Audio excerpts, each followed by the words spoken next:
and I see myself gently brushing my hands across the blades of the grass, sitting all alone in that vast expanse of serenity and pondering that infinite lush green expanse oneness to be my world.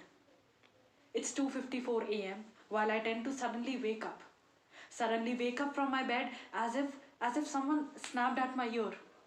Thus a reminder that I am all found in that 12 by 16 feet room, lying on my bed under the screeching fan.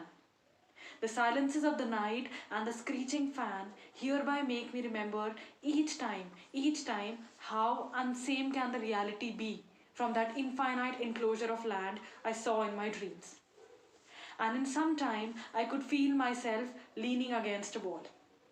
And I touched the wall I leant upon, the wall that never existed, however, in my dreams of that vast expanse of serenity. The wall that never was in my dream, however, makes me realize how yearningly I wanted to overjump it and at the same time lean against, because the same wall gave me enough space to soliloquy at 2 a.m. in the night, thus making me dwell deep within my depression. The wall that never was builds itself up, shrieking its existence each time when I ask my mom to the nearby stationery shop at 8:30 p.m. in the night just to catch a packet of sheets for the project tomorrow.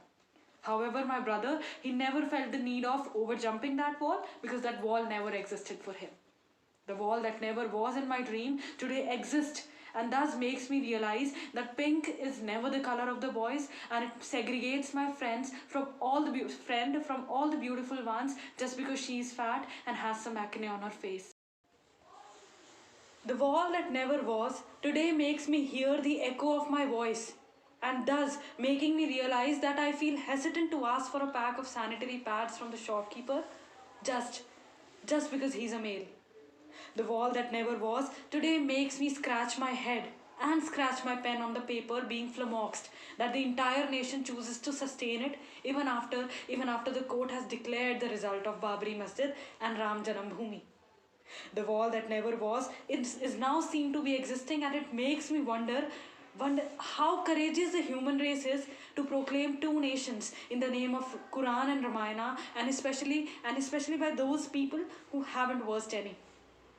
The wall that never was thus makes the voice of that 6-year-old boy or girl assimilate in its blocks, not permitting to blurt out the story of the blood flowing in between the legs of him or her, just because of that uncle who often comes with a box of candies. Shh, because mum told, don't disclose anyone.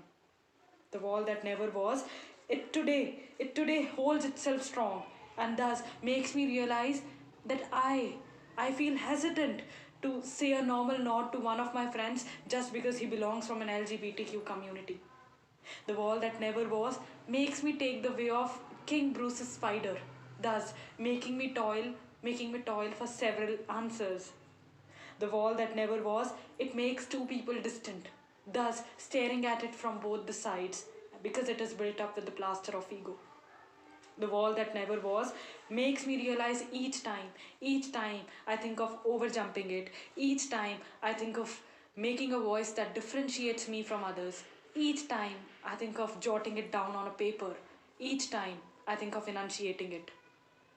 And yes, I slept, switching off my table lights, keeping my paper aside, and thus gently brushing my hands across the blades of those grass and living the absence of the wall that perhaps never was.